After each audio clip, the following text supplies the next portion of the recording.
Hello, my friends. My name is Carlos Bracamonte.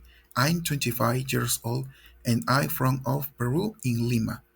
My one favorite place near home are the Adventure Mall Plaza, where I have lunch with my family at 3 p.m. in the afternoon.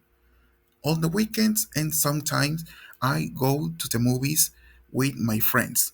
It's a really nice place to hang out. My second favorite place is Italy Park because I sometimes play there with my dogs. On the weekends, I play volleyball or soccer with my college friends in the afternoon. I like it a lot because it's big, has lot of nature and people socialize often. My free favorite place is La Punta in Callao. It's the best place because there are lots of animals and the sea is beautiful. There are playgrounds and I can go with my newbies on the weekends. Sometimes we play soccer. I swim with my friends in the morning at 9 a.m.